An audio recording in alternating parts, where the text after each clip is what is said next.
was still dealing with this question for in Pamasando. Right, we've already made our trading account. Okay, now we're heading to the statement of profit or loss. So this is where most of this additional information applies to. Okay, yes. So the statement of profit or loss, they're going to be 3 profits that you're going to get. Profit before interest and tax, which is the operational profit. Profit before tax. And the profit after tax, which is the net profit. So remember, you have to put them in order. Okay.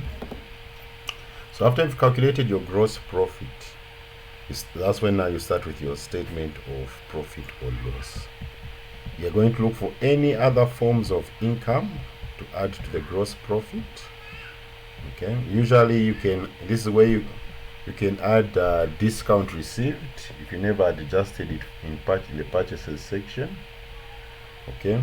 But in this question, it told us discount received will be applied to the admin expenses. So that's why we haven't brought discount received here. Okay. So let me go through the additional information so we see what is there.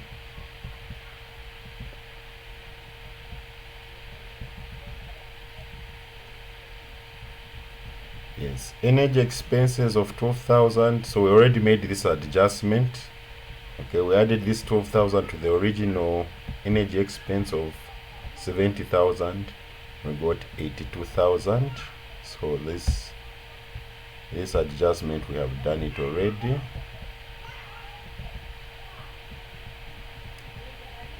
Insurance expenses include 2,000 for June and July. Okay, so this is a prepaid expense because remember the year end of this question. When does the year end? 31st May. Okay, when was this? Yeah, it ends on the 31st of May. Okay, so the insurance expense is a prepayment. Okay, since it's for June and July. Okay, so whenever you have a prepaid expense, you subtract. So that 2,000 insurance prepayment, we're going to subtract it from the insurance expense. Okay, the insurance expense was 14,000 on the trial balance. Now we found there's a prepayment of 2,000. So we need to deduct that prepayment from the insurance expense. Okay, so we're going to say 14,000 minus 12,000.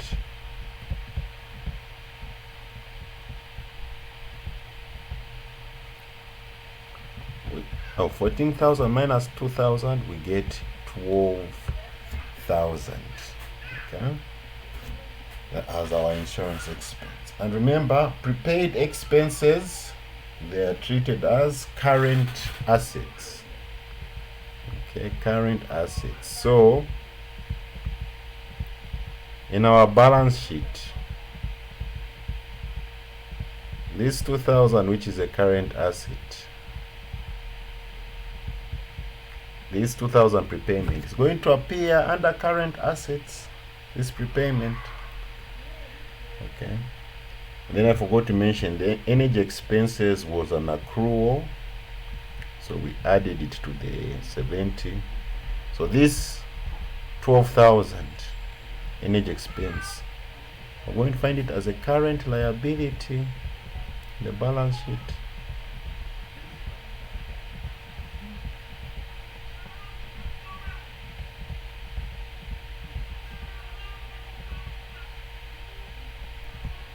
Okay, so accruals add to the expense. Okay, this accrual of 12,000, the energy expense, we added it to the 70.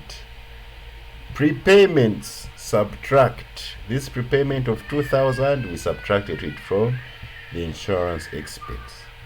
Then an accrual will be treated as a current liability in the balance sheet, and the prepayment will be treated as a current asset in the balance sheet. Are we okay with that, colleagues? On accruals and prepayments.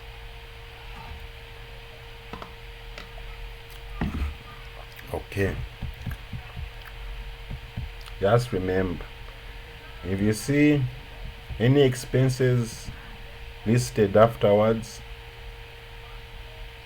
which haven't been paid, accrue.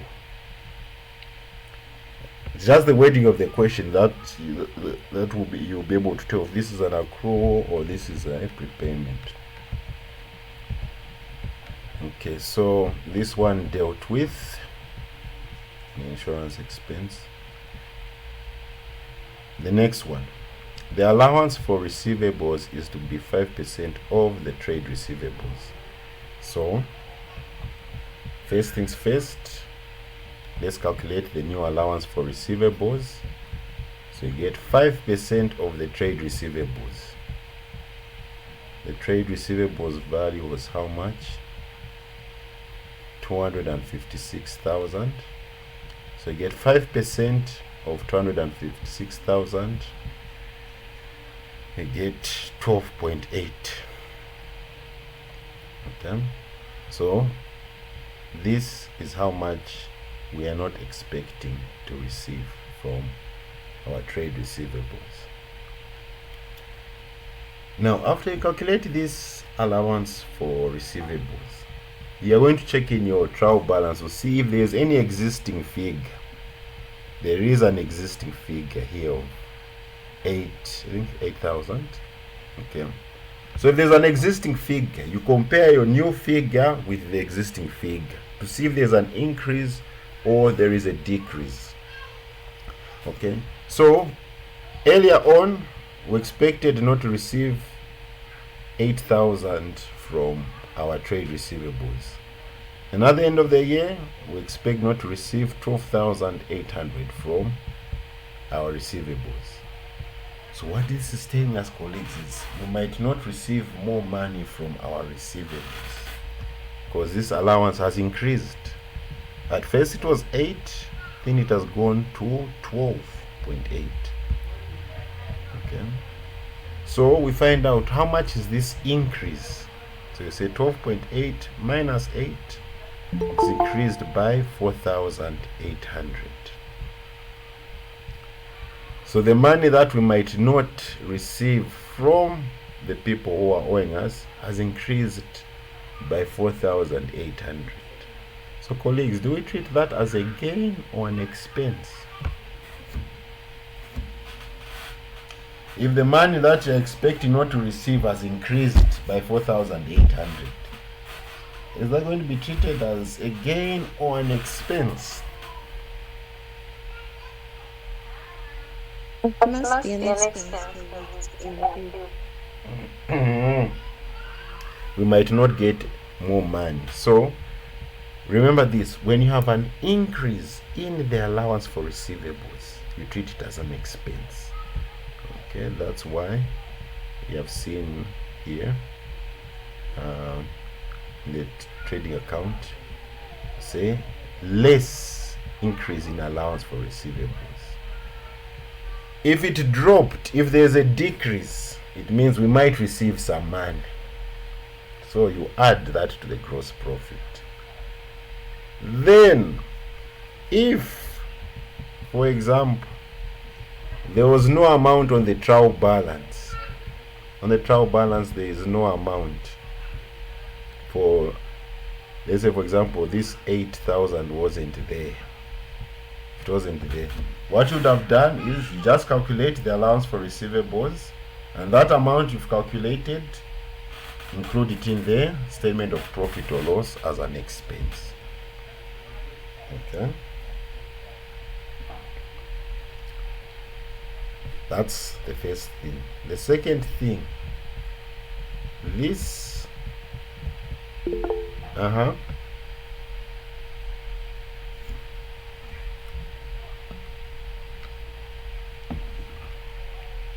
Yes.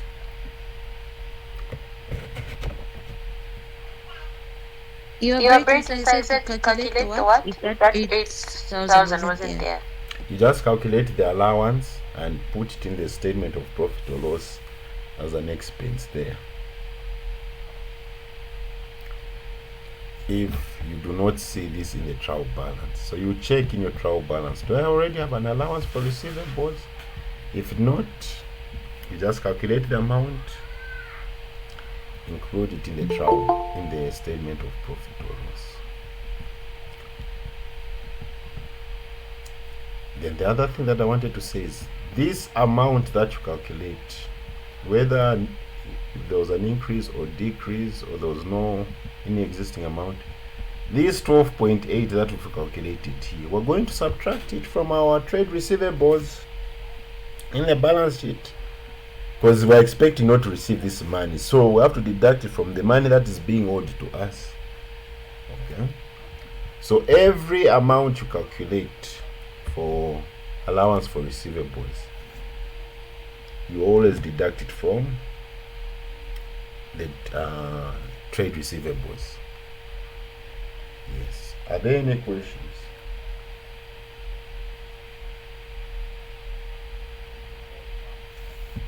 Let me put it down here in words so that you all remember.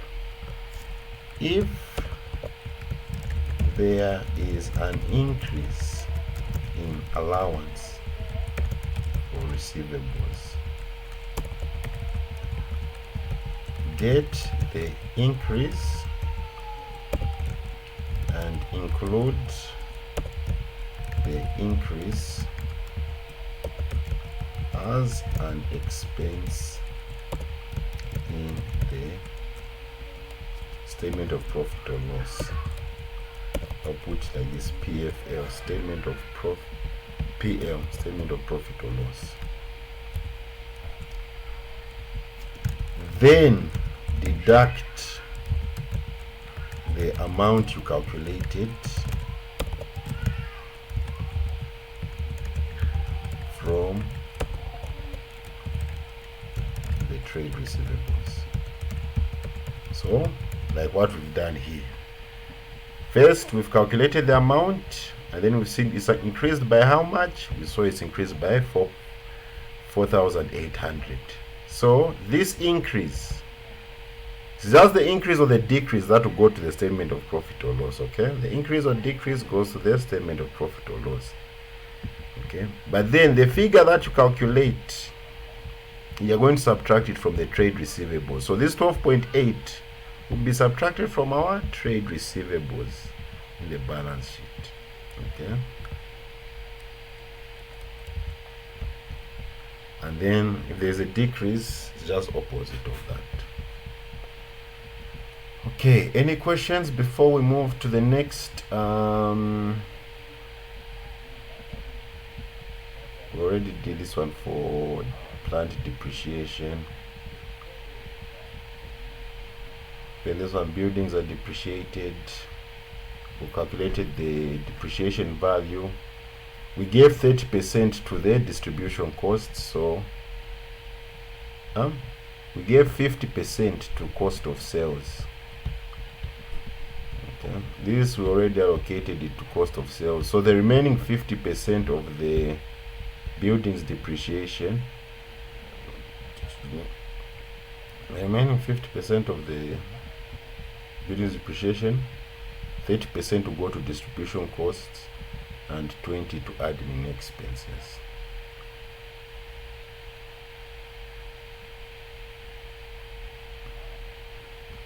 Okay, the next one, land was revalued at May 31st, 200,000. It was revalued at 31st May 2024 to 200,000. So here the value of our land has increased. Okay, so we're going to find out how much has it increased by. We see in our trial balance how much was land. Where's the land? Land at cost 188,000. Okay, now it's increased to 200,000. So we find out how much has it increased by. It's increased by 12,000 kwacha. Okay, so this gain in the value of the land, we're going to put it in our revaluation reserve. Okay, this account, this is an equity account, this revaluation reserve. Okay, especially when these non-current assets are growing in value, those amounts are taken to the revaluation reserve. Okay, yes, so we're going to see this in the statement of equity changes. Okay, this revaluation reserve, we won't see it in the statement of profit or loss, we're going to see it in the statement of equity changes. So our land has grown in value by 12,000. Okay, yes.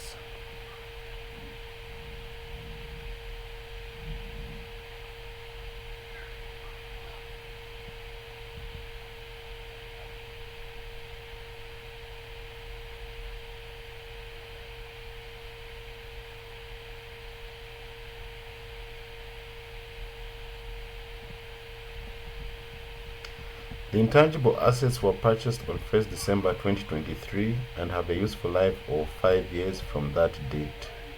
Amortization is calculated on a monthly basis and charged to admin expenses. So remember, depreciation, loss in value of tangible assets. Amortization, loss in value of intangible assets. Okay, so how we calculate the amortization? It's just the cost of the intangible asset divided by the useful life.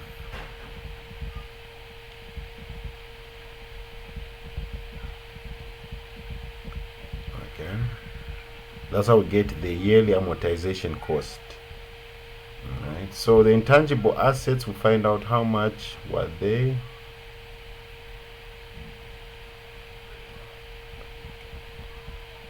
$50,000. Okay, this is the value of the intangible assets, 50,000. They said it's useful for how many years? 5 years. So we're going to say 50,000 divided by 5. This is the yearly amortization expense. Okay, 10,000 per year. Now they say it is calculated on a monthly basis. Okay, so if this is the yearly charge, the monthly charge, you just divide this by 12. Okay, so 10,000 divided by 12.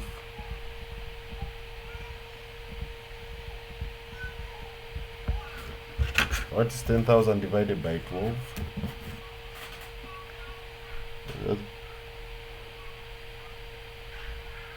10 divided by 12, 0.833.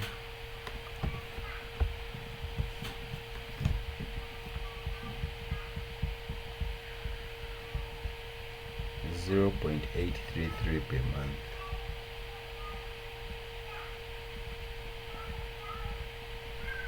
Okay, if you multiply that by 1,000, basically it's 833 kwacha per month. Okay, colleagues, I'm just dividing the annual amortization cost, 10,000 divided by 12 months, so it's 800. Oh, colleagues, let me just purchase some bundles.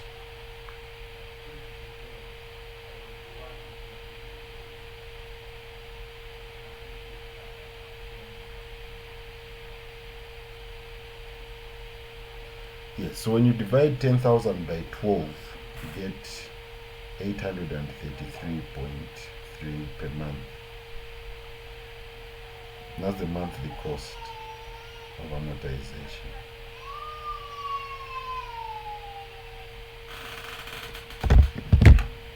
Now, this intangible asset was purchased on 1st December 2021.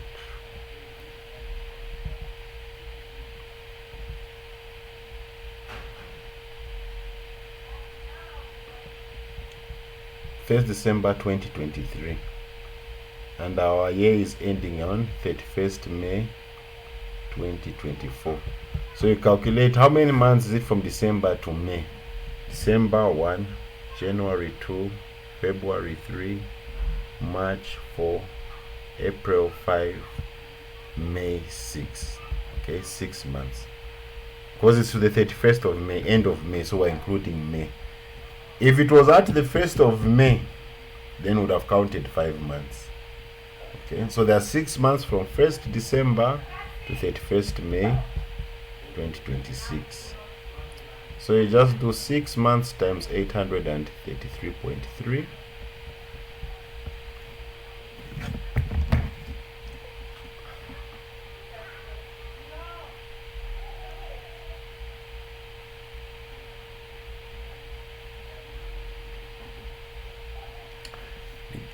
You get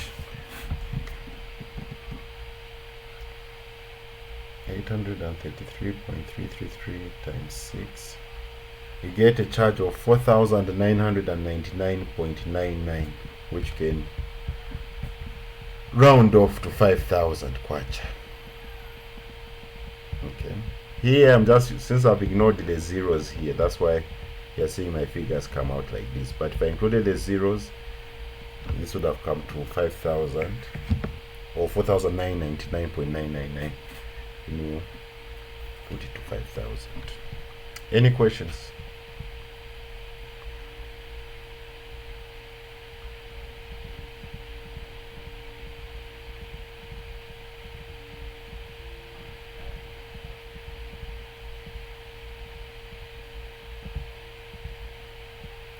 So here how I did, the other way you can do it, after you find the yearly expense, since there are 6 months from December to May, out of 12 months multiplied by the yearly charge, and you still get 5 or 4.999.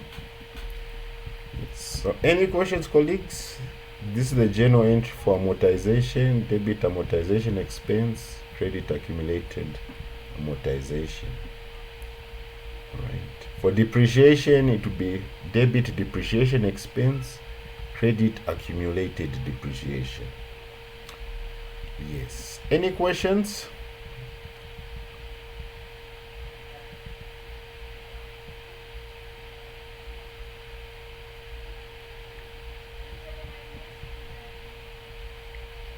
Okay. The expenses should be apportioned as indicated. So we've done some of these apportions, but there's more to go on, more apportionments to go on. So let's look at the statement of profit or loss now. So first expense, the increase in allowance for receivables. There was an increase of 4,800. On our distribution costs, okay, they told us depreciation for buildings, 30% is going to the distribution costs. The distribution costs were, the buildings depreciation was 29,600. So 30% of this value goes to distribution costs. So 30% of 29.6, 8.88.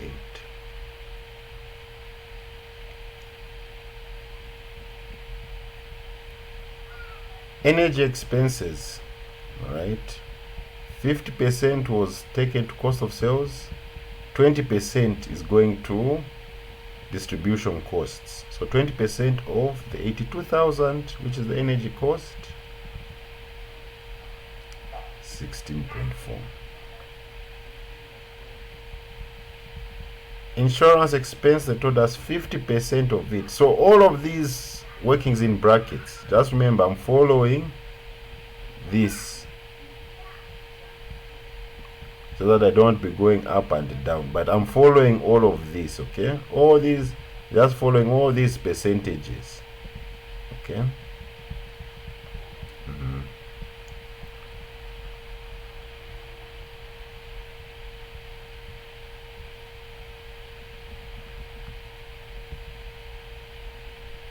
So insurance, 50% of it is going to distribution costs. Insurance expense 12,000. Wages and salaries, they told us that 5% is going to distribution costs. Wages and salaries was 144. So we get here. So these are our distribution costs. Remember, here we're dealing with the operational expenses. Any questions before I go to the admin expenses?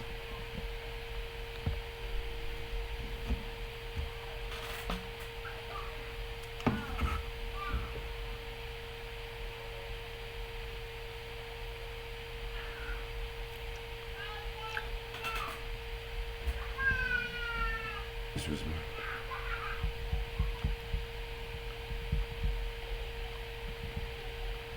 Okay, so administrative expenses, we've got our actual admin expenses, 64,000.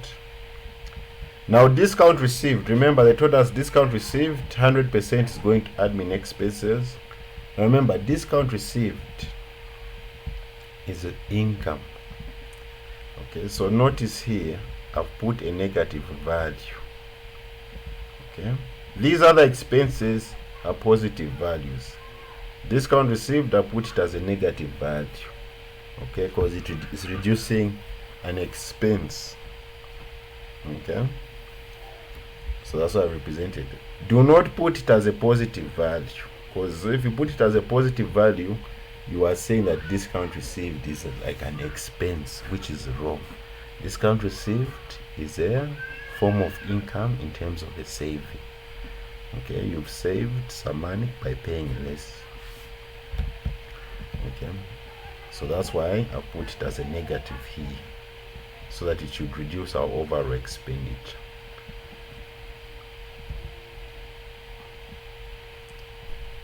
Insurance, 50% goes to admin expenses.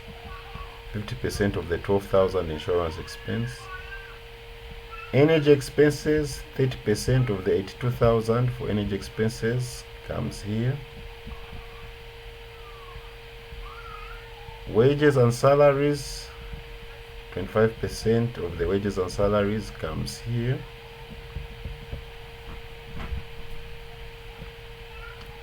Buildings depreciation, 20% of the 29,600 comes here.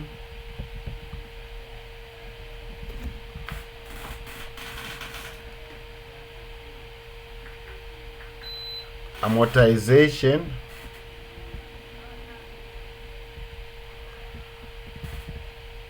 $5,000 comes here. Then other expenses, 56,000.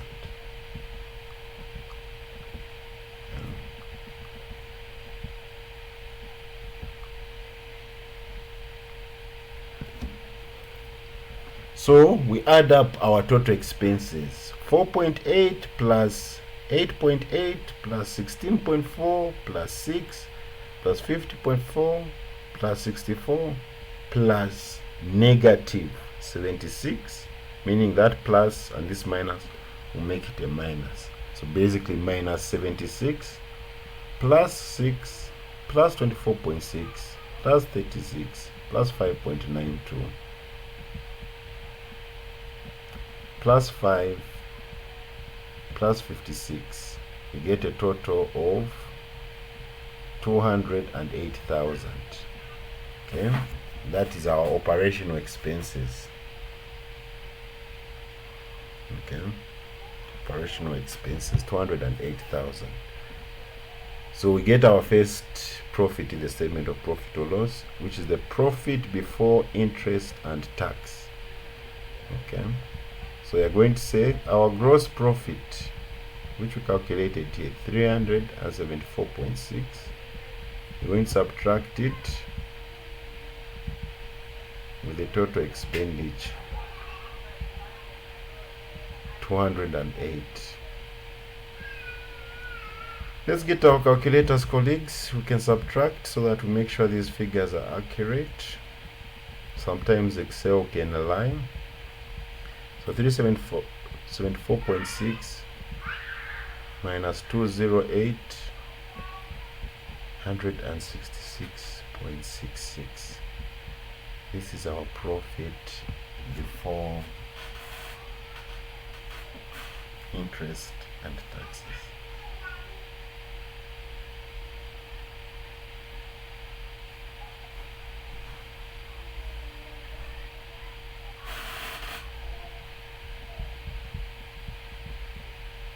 Okay. Oh, was there corporation tax in this question first?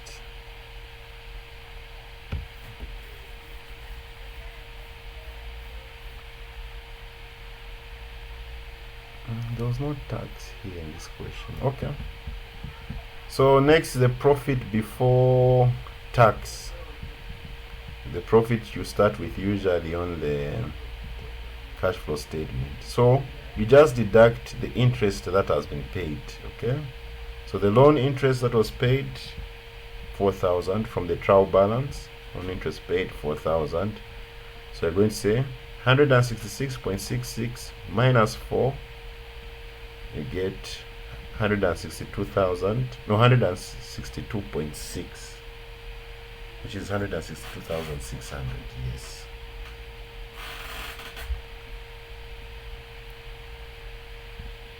Now there is no corporation tax, surprisingly. So I just want to see if there was any figure anywhere for tax. Not seeing any figure. So this company is lucky, they don't even pay tax. That is nice. Okay, so if there was tax, we're going to deduct. Okay, we deduct the corporation tax and get the profit after tax. But since there is no tax, so this is our net profit. Okay.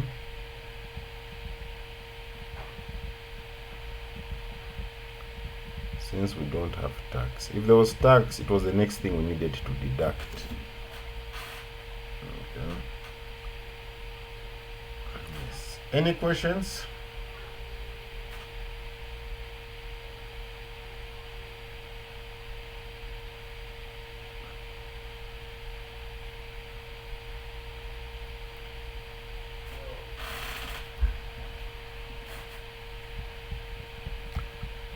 Okay, so this is also optional. You can also put this section for other comprehensive income. This is just paper gains or losses in the business, like this land revaluation.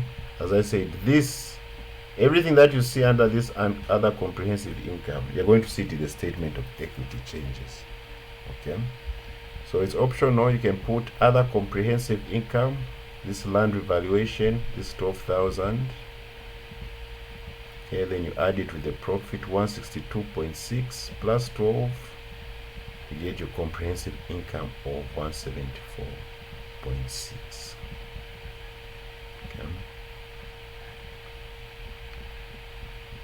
Other forms of comprehensive income which you might see, especially those who will be doing financial reporting, those doing or getting degrees in accounts, and you'll be doing financial reporting. Just remember these other forms of comprehensive income. Okay, currency translation. If you've got a company in another country and the value of the exchange rate goes up, whilst you're making their financial statement in your currency, you're going to record that. Okay, because remember, exchange rates are always changing. So if you've got a company in another country and you're making financial statements, you're going to convert that currency into your currency.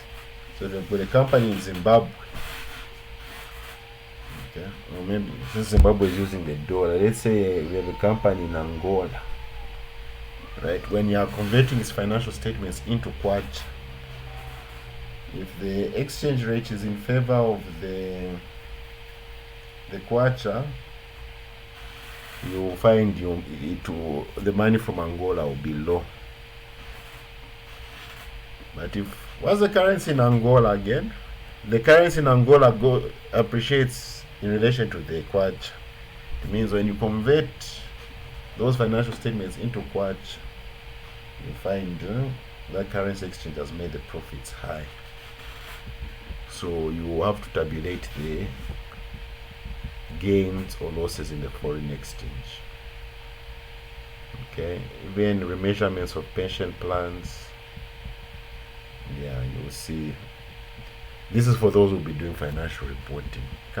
Financial accounts, you see few of these, but this is for your own general knowledge. And this other comprehensive income also is found in the statement of equity changes. Okay, you also find it in the statement of equity changes. So any questions before I do the statement of equity changes or the statement of profit or loss?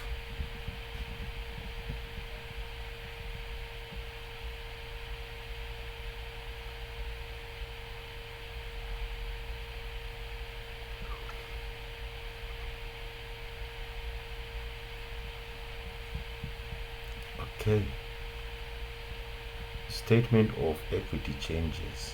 So as it states, equity changes. Okay, there will be some changes in the company's equity which will change as time goes. So you need to calculate those changes. So this only deals with the equity section, colleagues, okay? Only the equity section. It deals with any shares paid, ordinary or preference shares. Okay, it also deals with the other comprehensive income. It also deals with any transfers from one equity account to another equity account. Just remember, this statement of equity changes is only dealing with the equity section of the balance sheet. If money is being transferred from one equity account to another, all right, if shares have been paid, ordinary or preference shares, okay, if reserves have been opened. So on your top row, you're going to put your equity accounts, okay? You've got your ordinary share capital. This is the money from selling shares, okay, which we calculated earlier on in our balance sheet, 7734. Okay.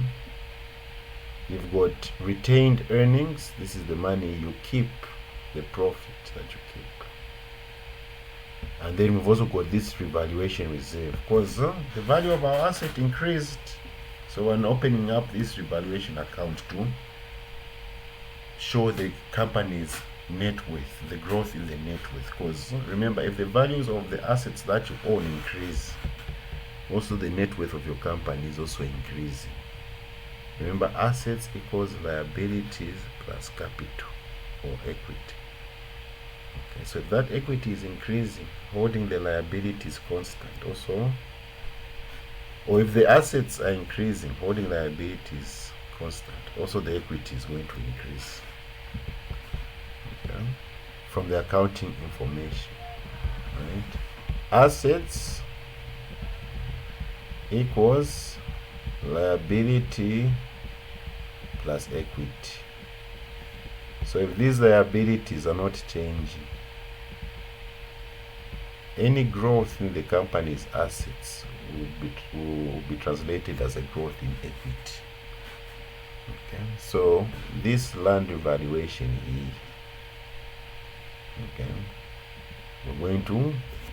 we found out how much the land grew, the value, how much it grew by. It was 12,000. So that amount, that 12,000, is taken to the equity section. Okay. So